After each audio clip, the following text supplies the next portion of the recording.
등잔 밑이 어둡다는 말, 속담 너무 쉬워서 잘 알고 계시죠? 등잔 밑이 어둡다. 우리는 가장 가까이 있는 사람에 대해서 익히 잘 알고 있다 이렇게 생각하지만 사실은 자기만의 착각일 때가 있습니다. 남편이 아내에 대해서 잘 알고 있다고 생각하지만 잘 모를 때가 있습니다. 아내가 남편에 대해서도 마찬가지인 것이죠. 부모가 자녀에 대해서 우리 아들은 그럴 리가 없다. 잘 알고 있는 듯 하지만 그렇지 않은 경우를 왕왕 만나게 됩니다. 자녀가 부모를 잘 알고 있다 생각하지만 또 그렇지 못할 때도 있습니다.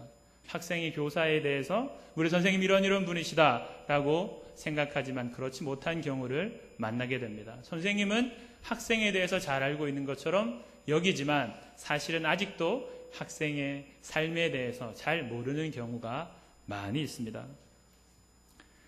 서로가 늘 마주 대하고 있으니까 또 자주 만나기 때문에 서로에 대해서 누구보다 잘 알고 있다. 그렇게 믿고 싶은 것이죠. 잘 알고 있는 것은 아닙니다.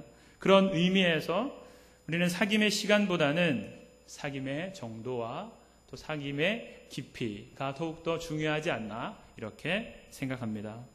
오늘 이 땅에 오신 예수님에 대해서도 제자들은 누구보다도 나는 예수님을 잘 알고 있다 이렇게 생각했던 자들이었습니다. 그러나 예수님은 계속해서 복음서에 보십시오. 제자들이 예수님에 대해서 잘 알지 못하고 있다는 것을 깨우쳐 주시기 위해서 얼마나 많은 노력을 하시는지 모릅니다. 예수님께서는 제자들이 기대하는 것과 또 제자들이 익숙하게 생각하는 것과는 다른 낯선 모습, 이분이 아닌데 이런 평범하지 않은 비범한 행동과 또 변화되시는 모습을 통하여서 참으로 당신은 일개 랍비 정도가 아니라 일개 선지자 정도가 아니라 일개 병 고치는 은사, 병 고쳐주기 위해서 이 땅 가운데 오신 것이 아니라 오직 유일무이한 인류를 죄악 가운데서 사망 가운데서 구원할 메시아 되시는 유일하신 하나님이신 것을 낯선 모습을 통해서 제자들에게 보여주시는 것이죠. 오늘 본문에서도 믿음이 적은 자여 왜 의심하였느냐 이렇게 베드로에게 꾸짖고 있지만 사실은 이 꾸짖음은 베드로만 듣는 것이 아니라 그 배를 타고 있었던 모든 제자들에게 동일하게 주시는 말씀입니다. 가이사랴 빌립보에서 예수님께서는 세상 사람들이 나를 누구라 하느냐 이렇게 제자들에게 물었습니다. 제자들이 이런 대답을 했습니다. 그러자 예수님께서는 다시 그렇다면 너희는 나를 누구라 하느냐 이렇게 질문하셨죠. 오늘 본문에서도 마찬가지입니다. 너희는 과연 나를 누구라 하며 너희는 과연 나를 어떻게 신뢰하고 믿고 있느냐 이렇게 질문하고 있다는 것이죠. 그 답을 한번 찾아보도록 하겠습니다. 33절 결론인데요. 결론만 읽으면 이제 오늘 예배가 끝나버리는 건데 그럼에도 불구하고 계속 진행하도록 하겠습니다. 33절 같이 읽겠습니다. 시작. 배에 있는 사람들이 예수께 절하며 가로되 진실로 하나님의 아들이로소이다 하더라. 아멘. 예수님께서 풍랑을 만난 제자들 이제 막 배로 물이 들어오고 사경을 헤매는 가운데 있는데 예수님께서 바다 위를 저벅저벅 걸어오시고 또 베드로를 물 위를 걷게 하시고 물에 빠진 베드로를 또 건져내시고 베드로와 함께 배에 올라타셔서 바람과 파도를 잔잔케 하시자 제자들이 비로소 어떻게 말했다고요? 진실로 당신은 하나님의 아들이십니다. 이렇게 고백했다는 것입니다. 오늘 이 본문을 우리가 더욱더 좀 잘 이해하기 위해서는 앞단락을 한번 같이 읽어보는 것이 너무 중요합니다. 여러분 13절부터 이 마태복음 14장 13절부터 어떤 내용이 소개되어 있습니까? 우리가 주일학기 때부터 너무 익히 알고 있는 오병이어의 기사가 소개되어 있습니다.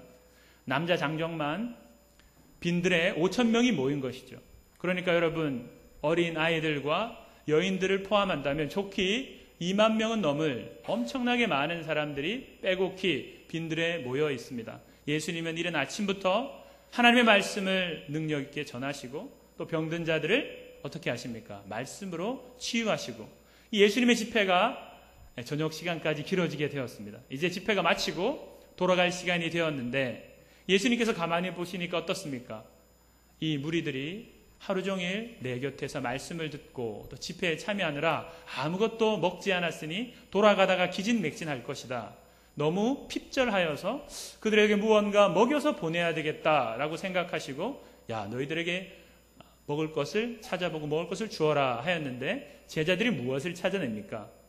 오직 한 사람, 성인 한 명이 먹을 분량밖에 되지 못한 보리떡 5개와 물고기 2마리만 밖에 없는 것이죠.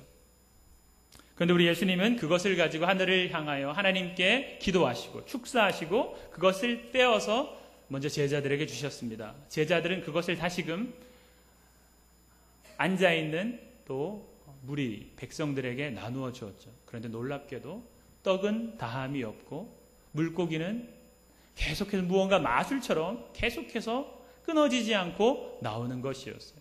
더욱더 놀랍게 마태는 어떻게 말하고 있습니까? 복음서들은 어떻게 말하고 있습니까? 남은 것을 거두었더니 12광주리에 가득 찼다 이렇게 말하고 있습니다. 시작은 보리떡 5개와 물고기 2마리였는데 모두가 배불리 먹고 남은 것을 거두었는데 12광주리가 넘치는 놀라운 역사를 그곳에 있었던 제자들도 그곳에 있었던 무리들도 경험하였다는 것이죠. 그래서 이런 낯선 환경을 통하여서 낯선 경험을 통하여서 그렇구나. 예수님은 정말 도대체 누구실까? 예수님은 이런 분이시다는 것을 알게 된 것이죠. 여러분 그렇지만 오래 가지 못합니다. 여러분들이 심야 기도회 때 간절히 눈물을 뿌려서 기도하신 그 어떤 결심과 결단과 그 은혜가 제가 장담하건대 우리 하나님께서 붙잡아 주시지 아니하시면 여러분 작심삼일도 되지 못합니다. 전교인 수련회 때 받았던 말씀들 여러분 다 기억하십니까? 제목을 기억하십니까? 본문을 기억하십니까? 저도 찾아봐야 되긴 하지만 다 받은 은혜들을 우리는 잊어버리는 것이죠. 그래서 감사하게 여러분 3일밤 예배가 있는 것이죠. 그래서 주일 낮 예배가 있고 낮 예배 드리고 식사하고 나서 또 피곤한 가운데 있지만 잊지 말라고 오후 예배가 있습니다. 다시 반복하고 또 너무너무 잘 잊어버리는 저와 같은 성도들을 위해서는 무엇이 있습니까? 매일 새벽 기도회가 있습니다.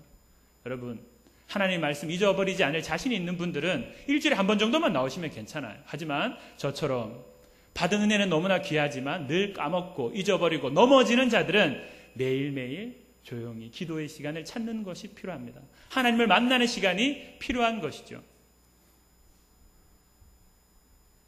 제자들은 그만 이 오병이어의 기적을 베푸시는 우리 주님에 대해서 까맣게 잊어버리고 있었습니다. 이 무리를 걸어오신 예수님에 대한 이 기사, 이 마태복음, 마가복음, 요한복음에 기록되어 있는데요. 이 오병이어의 기사도 오병이어 기사는 4개 복음서에 다 기록되어 있습니다. 그런데 여러분 마가복음으로 한번 가보겠습니다. 마가복음 6장 52절입니다. 거기에 가보면 제자들의 믿음이 어떻게 떨어져 버렸는지 분명히 저자 마가가 우리에게 소개해주고 있습니다. 마가복음 6장 52절. 이 본문은 지금 예수님께서 무리를 걸어오신 풍랑을 잔잔케 하신 그 내용 마지막 부분에 마가가 지금 추가하여서 한 구절의 말씀을 덧붙이고 있습니다. 52절을 같이 읽습니다. 시작. 이는 저희가 그 떡 떼시던 일을 깨닫지 못하고 도리어 그 마음이 둔하여 졌음이러라. 아멘. 까맣게 어떻다고요? 잊어버리고 있다는 것이죠. 오병이어의 그 놀라운 이적을 며칠도 지나지 않아서 바로 그날 저녁에 잊어버리고 있다는 것입니다.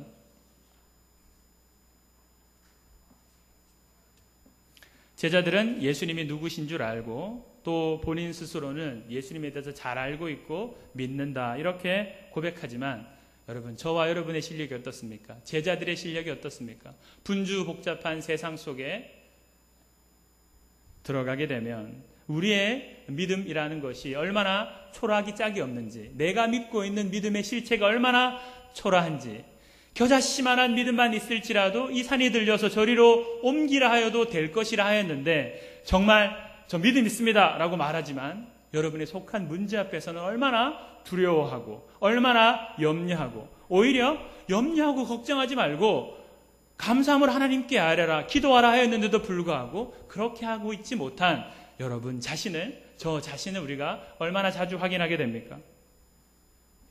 그래서 예수님은 제자들에게 당신이 누구이신 줄 실제적으로 또 경험적으로 알게 하시기를 원하셨습니다.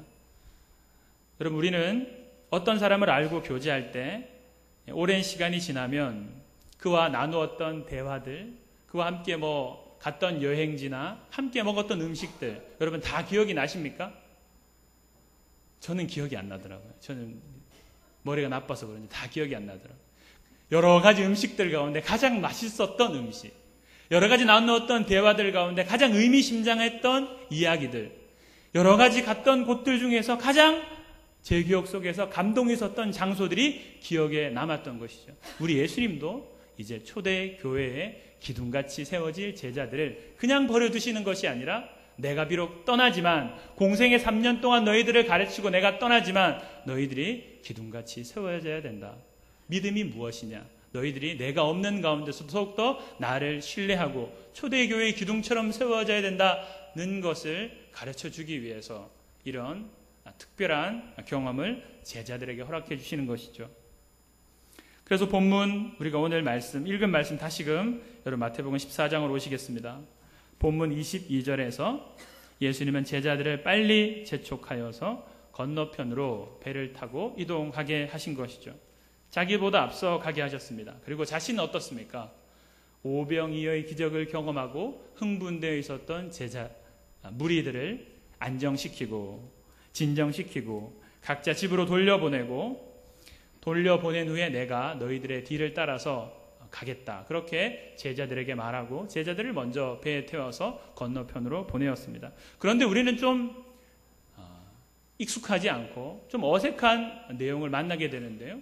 예수님께서는 다 정리하고 오신다고 하셨는데, 오늘 말씀해 보니까 예수님은 제자들을 그렇게 보내고 무리들을 다 집으로 돌려보낸 후에 조용히 은밀히 산에 오르셔서 하나님께 기도하셨다. 이렇게 증거하고 있습니다. 우리는 힘들고 어려운 일 앞에서 하나님께 기도하기는 너무 쉽습니다. 우리 고3 친구들이 수능 앞에서 간절히 기도하고, 온 가족들이 여러분 긴장하지 않습니까? 가족들이 기도하고, 교회에서도 기도 제목을 내고 이름을 부르면서 기도하고, 진급을 위해서 기도하고, 군문에 있는 자녀들을 위해서 기도하고, 큰 질병을 당하였을 때 간절히 기도하고. 여러분, 이것은 믿음 없는 것이 아니라 사실 믿음 있는 것이죠. 그렇지 않습니까? 우리는 연약한 육체이기 때문에 주님도 그것을 잘 아십니다. 하지만 이렇게 간절히 기도하지만 우리가 평안할 때, 우리가 원하였던 소기의 목적을 이루었을 때 기도하기는 쉽지 않은 것이죠. 태만해지기 쉽습니다. 영적으로 침체되기 쉽습니다.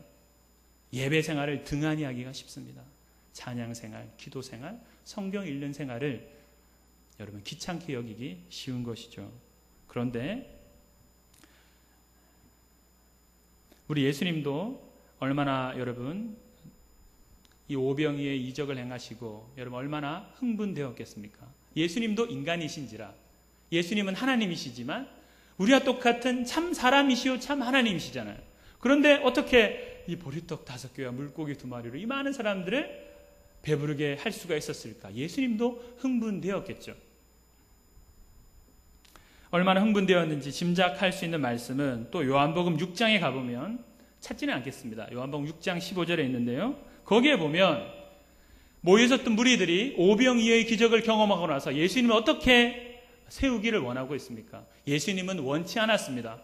하지만 무리들은 우리의 질병을 낫게 해주시고 바리새인과 서기관들과 달리 다른 종교 지도자들과 달리 어렵지 않게 우리의 귀에 들리는 하나님의 심오한 말씀을 정말 재미있게 하지만 깊이 있게 우리에게 전해주시는 예수님, 더 나아가서 우리의 배고픔의 문제를 해결해 주시는 그 주님이야말로 우리의 왕을 삼으면 좋겠다, 이렇게 생각하였던 것이죠. 우리의 임금이 되어 주소서 하였던 것입니다. 이런 상황 가운데서 예수님도 흥분될 수 있는 것이죠. 하지만 그런 상황 속에 예수님은 침착하시면서 그들을 진정시키시고 그들을 왔던 집으로 돌려보냈다는 것입니다. 흥분되어 있었던 제자들은 건너편 마을로 먼저 배를 타고 보내었다는 것입니다. 그리고 홀로 하나님 앞에 나아가 간절히 기도하였다는 것이죠. 무언가 이상하지 않습니까? 그렇지 않습니까? 우리는 여기에서 예수님의 마음이 어떠했을지 한번 생각해 볼 수 있습니다. 예수님은 사람들이 아직까지 이렇게 공생의 3년, 사역의 마지막을 달려오고 있음에도 불구하고 무리들은 나를 알지 못하고 더 나아가 나를 가장 알 것 같은 제자들도 내가 누구인지, 내가 무엇을 하기 위해 이 땅에 왔는지 알지 못하니까 예수님의 마음이 그렇게 흥분되어 있고 예수님의 마음이 그런 인기에 도취되어서 우쭐대고 그럴 상황이 아니었습니다. 무리들은 어떻습니까? 예수님께서 오신 참된 목적을 이해하지 못하였습니다. 그들의 배고픔과 그들의 질병이 해결되는 것이 더욱더 중요합니다. 여러분, 그것도 정말 중요하죠. 하지만 그보다 더욱더 중요한 것은 우리가 구하지 아니한 것입니다. 자녀는 자기의 필요한 것을 구하지만 부모는 어떻습니까? 구하지 아니한 것까지 줍니다. 구하지 아니한 것이 오히려 자녀에게 더욱더 유익할 때가 얼마나 많습니까? 우리 주님께서 우리에게 주시고자 하시는 것은 배고픔의 문제가 아니라 질병의 치유가 아니라 이것은 덤으로 따라오는 것이죠. 더욱더 중요한 것은 우리에게 죄를 사하고 영생을 허락해 주신 줄로 믿습니다. 그런데 이 무리들은 이것을 깨달아 알지 못하는 것이죠. 그리고 유대인들은 어떻습니까? 메시아가 오시기만 하면 우리를 이 로마 제국에서 압제해서 해방시켜 주실 것이다. 독립케 하실 것이다. 그것을 기대하였던 것이죠. 하지만 여러분, 전혀 구약의 선지자들은 그것을 예언하지 않았습니다. 하나님의 말씀에 일치하지 않는 것이었죠. 제자들은 어떻습니까? 제자들은 예수님과 함께 먹고 자고 또 마시고 전도 다니고 당신의 가르침을 가장 가까이서 듣고 깨닫고 놀라운 이적의 현장 가운데 있었고, 아니 자신이 주인공이 되었습니다. 제자들이 예수님께서 둘씩 전도대로 파송하셨을 때 우리 예수님께서 놀라운 권능을 그들에게 허락해 주셨습니다. 그러니까 그들이 복음을 전할 때, 제자들이 복음을 전할 때 귀신들이 쫓겨가고 병든 자들이 고침을 받는 놀라운 역사들이 지난날은 예수님을 통해 이루어졌는데 제자들을 통하여서 그 일들이 이루어지게 되었죠. 이런 놀라운 역사를 제자들이 경험함에도 불구하고 제자들은 오늘 본문에 보니까 아직까지 예수님을 알지 못하고 있는 것이죠. 더 나아가서 우리 예수님은 당신 자신의 죄가 아니라 당신은 아무런 죄가 없음에도 불구하고 죄로 말미암아 죽을 수밖에 없는 저와 여러분, 제자들과 무리들을 위해서 십자가에 달려 죽으신 것이죠. 이런 내용을 아무리 여러분 제자들에게 전하여도, 백성들에게 전하여도 그들은 알지 못하고, 심지어 여러분 종교 지도자들은 어떻게 하였습니까? 제사장들과 바리새인들은 어떻게 하였습니까? 결국은 예수를 도살장으로 끌고 가고 사지로 내몰고 십자가 한복판에 세워서 가장 저주받은 자로서 처형하지 않았습니까? 이것이 예수님께서 당하신 마지막 이 땅 가운데서의 인간으로서 당하신 모습이었습니다. 이런 상황들을 예수님께서 짐작하지 못하겠습니까? 이런 상황들을 계속해서 깨닫지 못하고 있는 저들의 모습을 보시면서 도무지 눈치채지 못하시겠습니까? 예수님은 우쭐대어서 가시는 것이 아니라 아직까지 이 오병이어의 기적을 베풀어도 깨닫지 못하는 무리들, 아니 초대교회의 기둥처럼 세워져야 될 제자들도 알지 못하시니까 오늘 당신의 사랑하는 제자들을 사지로 내모시는 것입니다. 그들에게 믿음을 확인하기 위하여서 너가 믿고 있는 예수 그리스도가 과연 무엇인지 확인하기 위하여서 풍랑이는 바다 가운데 제자들을 내모시는 것이죠. 그리고 그곳에서 내모시고 예수님은 산속에서 간절히 백성들과 또 깨닫지 못하는 제자들을 위해서 간절히 기도하셨던 것입니다. 하지만 그러함에도 불구하고 어떤 어려움이 있을지라도 나는 이 십자가를 버리지 아니하리라. 하나님께서 주신 이 명령을, 이 사역을 내가 어떤 일이 있더라도 온전히 감당하리라. 그렇게 다짐하고 결심하시면서 기도하시는 것이죠. 실제로 그들을 풍랑 가운데 내몰자 얼마 지나지 않아 어떤 일이 일어납니까? 정말 제자들이 탄 배가 풍랑을 만나게 됩니다. 고난 가운데 있는 것이죠. 하지만 예수님은 지금 어디 있습니까? 그들 곁에 없습니다. 같이 배를 타고 있는 것이 아닙니다. 예수님은 산속에서 기도하고 계시죠. 하지만 예수님은 제자들이 풍랑을 만난 것을 눈으로 보고 계셨습니다. 기도를 마치시고 산에 내려오셔서 풍랑이 있는 바다 위를 마른 땅처럼 저벅저벅 걸으셔서 제자들이 타고 있던 배로 천천히 걸어오셨습니다. 제자들은 풍랑을 만나서 죽을 것 같고 배에 막 세찬 바닷물이 들어와서 막 바닷물을 퍼내고 난리를 치고 있는데 죽을까 두려워하고 있는데 아니 저 멀리서 점점 허연 것이 우리 배 쪽으로 점점 가까이 다가오고 있으니까 이전보다 어떻습니까? 더 두려운 것이죠. 더 무서운 것입니다. 유령이 나타났다. 그렇게 외치고 있는 것이죠. 그때 우리 예수님께서 어떻게 그들을 안심시켜 주십니까? 우리 27절 말씀을 같이 읽겠습니다. 시작.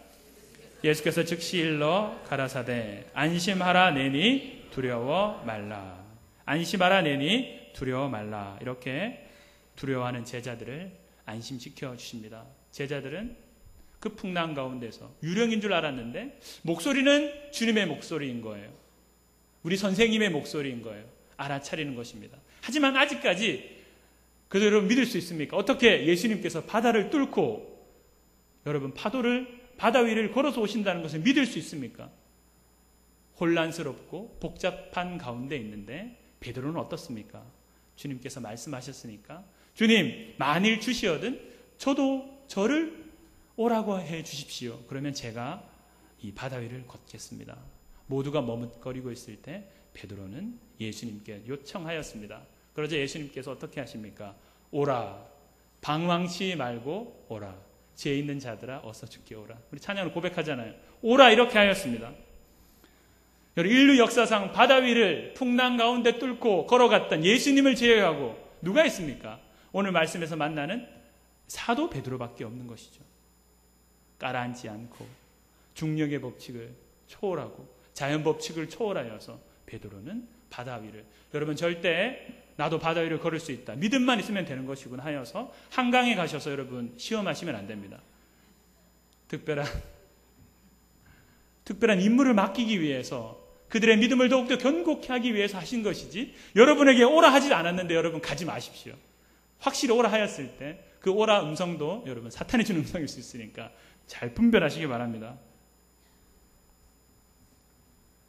하지만 그것도 잠시였죠. 길지 못하였습니다. 베드로는 바다 위를 저벅저벅 걸어가다가 갑자기 세차게 부는 바람 소리에 그만 여러분 두려운 마음이 들었던 것이죠.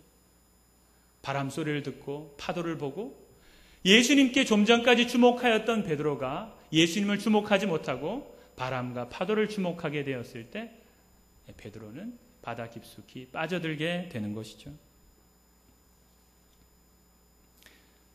베드로가 어떻게 하겠습니까? 주님 천국 가서 만납시다. 저는 천국이 좋으니까. 그런 사람이 어디 있어요? 물에 빠지면 여러분 지푸라기라도 붙잡는 심정 아니겠어요? 베드로는 간절히 주님 앞에 외치는 것이죠. 나를 구원하여 주옵소서. 그러자 우리 주님께서 바다 위에서 손을 내미셔서 베드로의 손을 잡고 그를 건져내 주십니다. 믿음이 적은 자여 왜 의심하였느냐 그렇게 베드로에게 말씀하시고 그와 함께 배에 오르셔서 바람과 파도를 잔잔케 하십니다. 그러자 이 놀라운 장면을 친히 경험하였던 제자들은 어떻습니까? 그때서야 예수 그리스도 앞에 엎드려 절하고 진정으로 진실로 당신은 하나님의 아들이십니다. 이렇게 고백하였다는 것이죠. 예수님은 우리가 어떤 상황 가운데 있을지라도 우리와 함께 하십니다. 믿으십니까? 예수님이 없을 그때에도 누군가 아무도 여러분을 도와줄 것 같지 않고 나 이런 처지를 아무도 이해해 주지 않을 것 같은 바로 그 현장에 여러분 확신하십시오. 주님이 함께 계십니다. 여러분이 성도요, 여러분이 예수 그리스도와 함께 새롭게 거듭난 자라면 주님은 여러분을 그냥 내어버려 두시지 않습니다. 내어버려 두는 것처럼 보일 때는 여러분에게 있는 신앙이 과연 무엇인가? 너가 나를 믿고 있는 믿음이 과연 귀신 신앙인가 참된 신앙인가 확인하기 위하여서 때로는 익숙하지 않은 곳으로 때로는 낯선 환경으로 우리를 내어 모신다는 것이죠. 그럴 때 여러분 긴장하셔야 됩니다. 그럴 때 풍랑과 바람을 주목할 것이 아니라 우리를 그 환경으로 내어 모신 주님을 집중하는 것이 중요합니다. 믿음은 다른 데 있는 것이 아닙니다. 믿자 믿자 큰 소리 외치는 것이 아니고, 여러분 자신을 믿는 것이 아니고, 여러분의 열심을 믿는 것이 아니고, 바람과 풍랑을 잔잔케 하시는 하나님 되신 예수 그리스도를 의지하는 것입니다.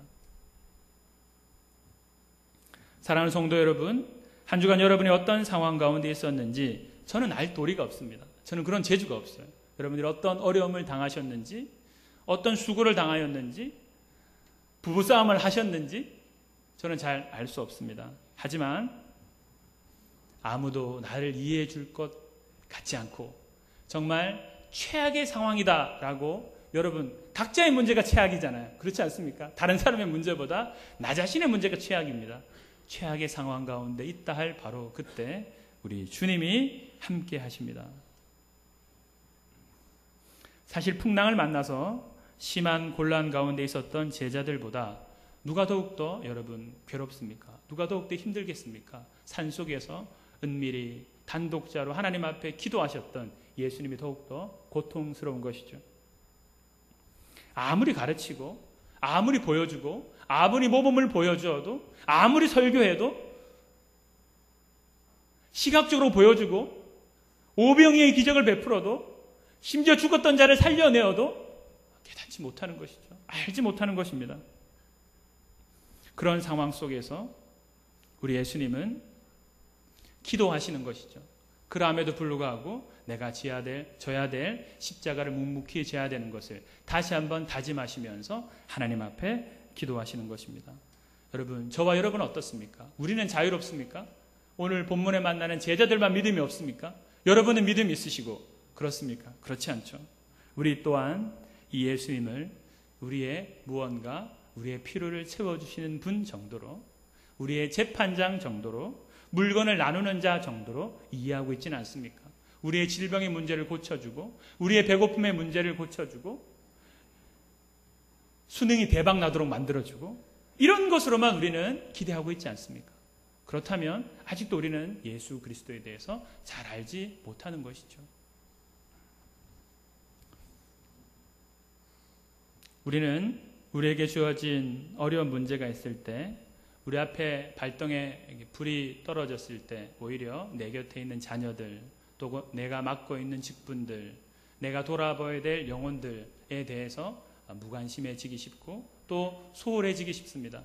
제가 보니까 그렇더라고요. 바쁘고 분주하고 해야 될 일들이 많을 때는 가정을 잘 돌아보지 못하게 되고 맡겨진 사역들을 잘 감당하지 못하는 저 자신을 보게 됩니다. 하지만 우리 예수님은 그렇게 간절히 도무지 깨닫지 못하는 백성들, 제자들을 바라보시면서 그럼에도 불구하고 묵묵히 고난의 길, 그 십자가의 길을 묵묵히 걸어가시면서 간절히 기도하고 있는데, 그럼에도 불구하고 제자들을 바라보고 계셨습니다. 제자들을 외면치 않고 있었습니다. 풍랑 가운데 만나서 죽을 고생하고 있는 제자들을 주목하고 계셨던 것이죠.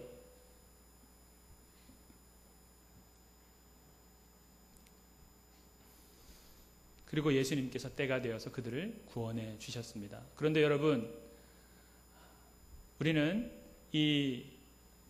이때의 제자들보다 더욱더 좋습니다. 왜 그렇습니까? 더욱더 행복합니다. 제자들만 예수님을 만나서 행복한 것이 아니라 우리 예수님은 이제 십자가 달려 죽으시고 부활 승천하셔서 하나님 보좌 우편에 계시잖아요. 하나님 보좌 우편에서 저와 여러분을 중보하고 계십니다. 지난날은 연약한 인간의 몸을 입고 계셨지만 이제는 부활체를 입으시고 저와 여러분의 성정을 이해하시고, 우리가 인간이고 우리가 타협하고 우리가 쓰러지고 우리가 넘어지고 말씀을 주시지만 작심삼일밖에 되지 못하는 연약한 인간임을, 피조물임을 우리 주님께서 너무나 잘 아시는 분으로서 하나님 보좌 우편에서 저와 여러분을 중보하신다고요. 그러니까 그 기도가 얼마나 효력이 있고, 그 기도가 얼마나 시적절하며, 그 기도가 얼마나 우리에게 여러분 온전히 응답되어지겠습니까? 얼마나 가장 좋은 것으로 우리에게 허락해 주시겠습니까? 여러분은 보여야만 믿습니까? 우리 예수님이 어디 갔지? 예수님만 계셨으면 우리가 이 풍랑 가운데서 우리가 살아갈 수 있을 텐데. 여러분, 보여져야만 믿습니까? 그렇지 않잖아요. 오늘 말씀을 보니까 보이지 않아도 계속 노래가 있는데 보이지 않아도 믿는 거예요. 여러분, 예수님은 백부장의 믿음을 칭찬해 주셨습니다. 백부장은 주님께 나와서 주님, 제 하인이 지금 죽을 병에 걸렸습니다. 제 하인의 병을 낫게 하여 주옵소서. 예수님께서 백부장의 집에 가시려고 제자를 대우동하셔서 막 가려고 하십니다. 그러자 백부장이 어떻게 합니까? 이방인 백부장이 주님, 오실 필요까지는 없습니다. 저도 남의 수하에 있고 제 아래에도 많은 군사들이 있는데 이쪽으로 가라, 저쪽으로 가라, 뒤로 돌아라. 명령만 떨어지면 척척합니다. 우리 주님 다만 말씀만 족합니다. 말씀으로만 해주옵소서. 오실 필요가 없습니다. 오셔서 직접 손을 흔들고 환처에 손을 올리고 간절히 기도할 필요가 없이 다만 여기에서 말씀만 하옵소서. 보여지지 않아도 주님께서 하신 말씀 때문에 응답되어질 것으로 믿는 것이 여러분 성도의 믿음입니다. 이것이 세상을 이기는 믿음인 줄로 믿습니다. 주님은 오늘날 저와 여러분에게도 동일하게 말씀하십니다. 믿음이 적은 자여 왜 의심하였느냐. 여러분이 한 구절 말씀을 찾아보고 이제 말씀을 정리하겠는데요. 야고보서 1장 6절로 한번 가보겠습니다.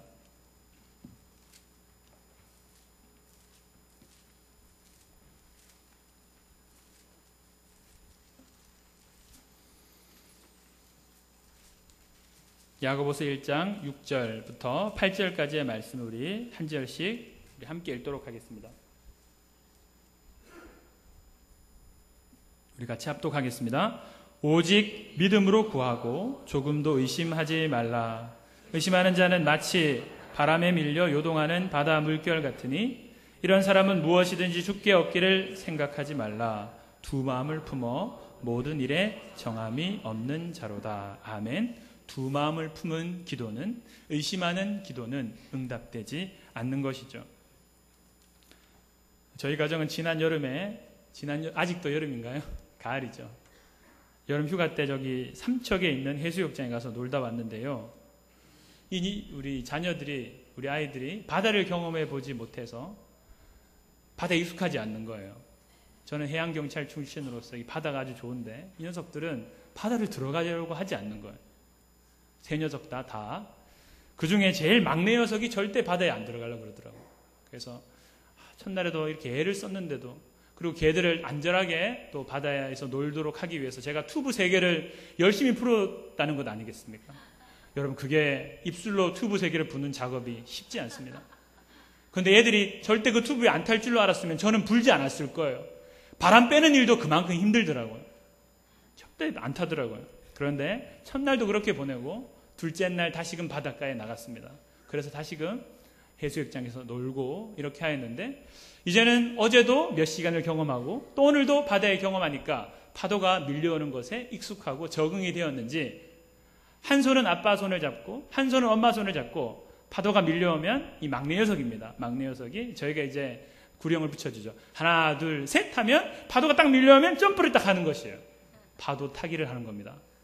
기적 아닙니까 이거는? 무리를 걸은 기적과 거의 유사한 기적이 될 수 있는데 파도 타기를 하는 놀라운 역사를 보이더라고요. 첫날만 하여도 절대 안 들어.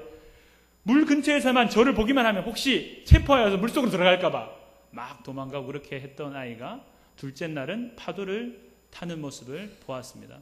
저는 밀려오는 파도를 보면서 여러 가지 생각을 하고 아이의 모습을 통해서도 여러 가지 또 생각을 하였는데요. 파도라는 게 가만히 보니까 어떻습니까? 처음에는 약하게 밀려오더라고요. 이 삼척의 날씨가 여러분 팬 현상 지리 시간에 배웠잖아요. 날씨가 좋았다가 비가 왔다가 또 날씨가 개었다가 무지개가 보였다가 사라졌다가 이런 날씨가 계속 이어지더라고요. 가보세요. 가보시면 알 수 있는. 처음에 파도가 약하게 밀려오다가 또 점점 바람이 세차게 불면 또 날씨가 흐려지면 파도가 거세게 밀려오게 됩니다. 우리의 신앙도 마찬가지입니다. 오직 주님을 바라보고 있을 때는 파도는 보이지도 않습니다. 그런데 우리의 시선을 주님이 아닌 다른 그 무엇에, 주변 사람들의 요란스러운 세상에 무언가 우리의 능력으로 해결되지 않는 문제에 주목하게 되면 여러분, 저와 여러분은 푹 빠지게 됩니다. 침륜에 빠지게 되는 것이죠. 바다 깊숙이 떨어지게 되는 것입니다. 가만히 생각해 보니까 그렇더라고요. 의심과 불안의 파도가 내 마음속에서 일어나게 될 때 바로 그 순간이 여러분 중요한 시간입니다. 바로 그 순간 주님께 주목하셔야 되는 것이죠. 그렇지 않고 작게 물거품을 일면서 밀려오는 의심과 불안의 파도가 여러분의 심령 가운데서 일어날 때 그것을 그냥 가만히 두면 작은 불이 온 산을 홀라당 태워버리지 않습니까? 작은 파도가 여러분을 집어 삼켜버립니다. 그때 더욱더 의도적으로 여러분 이를 악물고 주님을 바라보셔야 되는 것이죠. 이제 말씀을 맺겠습니다. 우리의 신앙은 분명 두 가지 길로 나타납니다. 파도를 만나면 두려워하고 급기야 거품을 내면서 꼬르륵 가라앉는 그런 경건의 모양만 있는 신앙이 있을 수 있고, 또 한편으로는 우리 막내 아이처럼 파도를 뛰어넘는 신앙이 될 수 있습니다. 파도가 밀려오면 더욱더 주님과 밀착하셔서 파도를 이겨내시고, 오히려 그런 환난을, 너희가 환난을 만나거든 어떻게 하라고요? 소망 없는 세상 사람들과 달리 소망 있는 환난이기 때문에, 시련이기 때문에 오히려 즐거워하라 하였습니다. 우리의 믿음의 선배들은 환난 가운데, 핍박 가운데 오히려 기뻐하라 하였습니다. 환난은 인내는 연단은 종국에 우리를 저 천국으로 인도할 것이기 때문에 여러분, 환난이 아니고서는, 시험이 아니고서는, 어려움이 아니고서는, 풍랑 한복판에 있지 않고서는 여러분의 신앙이 정말 제대로 된 신앙인지 확인하지 못합니다. 하나님 앞에 드러내지도 못합니다. 그래서 주님은 때로는 우리를 냉정하게 내어버려 두시는 것이죠. 주님 우리를 때로는 사지로 내어모으는 것이죠. 하지만 그것이 본심이 아닙니다. 주님의 본심은 우리의 유익입니다. 우리의 영혼입니다. 우리의 영생입니다. 이것을 반드시 기억하시고 풍랑 가운데서도 낙심하지 않고 믿음의 선친들의 고백처럼 기뻐하시고, 저도 자신은 없습니다. 여러분, 풍랑 만나면 말은 기뻐하라 하지만 그럴 때 여러분 이를 악물고 주님 믿음의 선친들도 기뻐하였는데요, 이겨낼 수 있도록 해주옵소서. 제가 문제를 보지 않겠습니다. 제가 주님을 보겠습니다. 주님만을 바라보겠습니다. 그런 고백으로 나아가는 자가 승리할 줄로 믿습니다. 여러분, 서핑보드를 저는 타보지는 못했지만 유원지 같은 데 보면 타는 사람들 있잖아요. 언제 제일 타기 좋은 날씨입니까? 안 타보셔서 잘 모르시죠, 여러분들도. 화창한 날씨가 아닙니다. 바람이 불고 파도가 이는 날씨죠. 그때 서핑보드가 타기가 가장 좋을 때잖아요. 여러분이 환난 가운데 있을 때, 여러분이 어려움 가운데 있을 때가 우리 주님을 가장 깊이 경험할 수 있는 때입니다.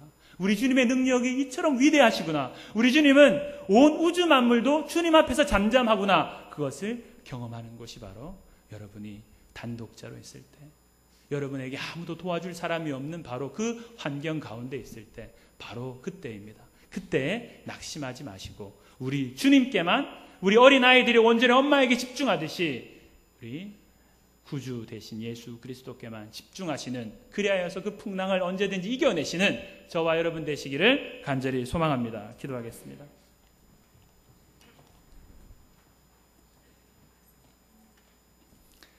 사랑해 주님, 감사합니다. 복된 주일 저희들에게 허락해 주시고 주님 전에 나와 예배 드릴 수 있도록 인도하심을 감사합니다. 분주 복잡한 세상 속에 살 때 아버지, 우리를 시험하고 우리를 넘어뜨리려고 하고, 아버지 하나님, 세상과 또 마귀의 유혹들이 있고 우리의 정욕 가운데 우리가 아버지 넘어질 때도 많이 있는데, 아버지 하나님, 첫 시작은 잘하였지만, 마치 베드로처럼 믿음의 걸음은 잘 떼었지만 주변을 돌아보고 세상을 돌아보고 어려운 문제 앞에 집중하여서 결국 주님을 잃어버리고 침륜하고 아버지 하나님, 바닷속으로 깊이 빠져들고 있는 그런 우리의 연약한 신앙은 아닙니까? 어떤 풍랑을 만나고 어떤 어려움 가운데 있을지라도 우리 주님께 능치 못할 일이 없음을 고백하며 문제보다 크신 하나님을 집중할 수 있는 우리 귀한 성도들 다 될 수 있도록 인도하여 주옵소서. 세상 가운데 정말 썬데이 크리스찬이 아니라 주중의 삶 가운데서도 빛이 되며 소금이 되며 세상을 이기는 복된 우리 귀한 성도들 될 수 있도록 한 주간의 삶을 주께서 축복하여 주옵소서. 예수님 이름으로 기도합니다. 아멘.